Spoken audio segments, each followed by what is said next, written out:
Pessoal, continuando nesse assunto, eu vou conversar com Marcelo Pérez Rocha, que é geofísico do Observatório Sismológico da UNB. Bem-vindo, Marcelo, tudo bom? Me escuta bem? Sim. Boa tarde. Perfeito. Bom, primeiro de tudo, eu queria entender o que causou esse terremoto. Já existia alguma previsão de que ele poderia acontecer por agora ou isso passou desapercebido? Bom, terremotos não podem ser previstos, né? A gente não existe condições, né, teóricas para previsão de terremotos. Esse terremoto, obviamente, ele está numa condição, né, a Turquia está numa condição geológica e tectônica que é favorável para a ocorrência, né, dos terremotos e devido à existência, né, de esforços entre as placas que estão ali na região, né, ocorreu esse alívio de tensões, de esforços tectônicos na forma de terremotos.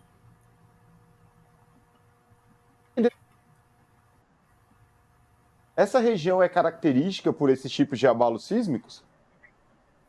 Sim, a região da Turquia, ela tem um histórico de terremotos, né, mas nos últimos anos não tem ocorrido terremotos de tão grande magnitude, né?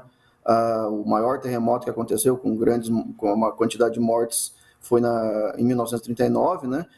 Porém, depois vieram outros que aconteceram inclusive na Síria, etc., mas não com esse nível de energia, né? A região ali da Turquia, ela está na placa da Anatólia, né, que faz divisa, né, eu encontro, na verdade, três placas tectônicas, né, ela está na divisa com a placa africana e a placa arábica, né, então a placa africana ela está subduzindo embaixo dessa placa de Anatólia, forçando a placa da Arábia, né, e o limite entre a placa da Arábia e da Anatólia é uma região, uma falha muito grande, né, onde estavam acumulando os esforços, né? Quando essas placas se deslocaram relativamente uma da outra, ocorreram os terremotos. Perfeito. Bom, depois do terremoto, tiveram mais alguns tremores pelas regiões afetadas. Agora, o que tudo indica, está mais tranquilo ou ainda podem ter outros tremores nessa semana? Bom, é difícil a gente dizer porque existe um padrão quando acontece o que a gente chama de enxame sísmico, né?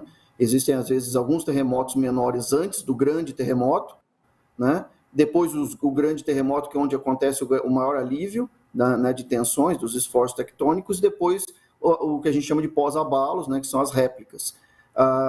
É difícil a gente dizer porque a falha é muito grande lá, sabe se toda a energia foi ou não dissipada. Uma coisa a gente pode dizer é o seguinte: muita energia foi dissipada porque aconteceram 3 grandes terremotos, na verdade, né, que foram os principais. Além disso, já ocorreram outros pós-abalos, né, de menor magnitude, mas todos eles têm uma magnitude considerável. Então, pode acontecer, como não pode, a gente não tem como prever isso, Perfeito. infelizmente. Marcelo, não sei se você deve ter percebido aí, eu tive um probleminha aqui no áudio, eu não consegui ouvir perfeitamente a sua primeira resposta. Então, eu vou fazer uma pergunta, se você já tiver respondido, eu peço desculpas a você e também ao nosso público. A gente tem visto o tamanho da destruição que é o resultado desse terremoto. Alguma coisa poderia ter sido feita para evitar a tragédia? E caso tenha expectativa de mais tremores, qual é a indicação que deve ser feita? Sair do local, abandonar casas? Como a população de lá deve se comportar?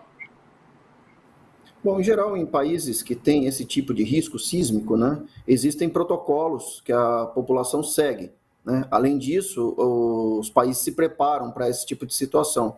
Eu não tenho certeza como é a situação na Turquia, mas, por exemplo, nós temos outros países, o Japão, né, o Chile, por exemplo, que são países que sofrem grandes terremotos e existe todo um preparo, né, dos edifícios, da parte do ponto de vista de engenharia e também, né, do treinamento das pessoas para agir em situações como essa.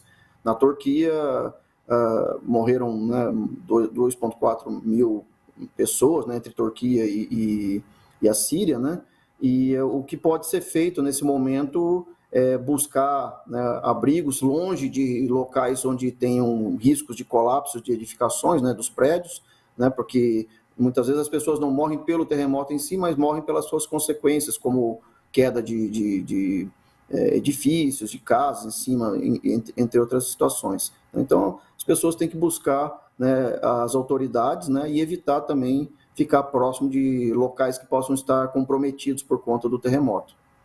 Perfeito. Muito obrigado. Esse foi o Marcelo Pérez Rocha, geofísico do Observatório Sismológico da UNB. Obrigado, Marcelo. O boletim está sempre de portas abertas para você. Ok? Boa tarde a todos.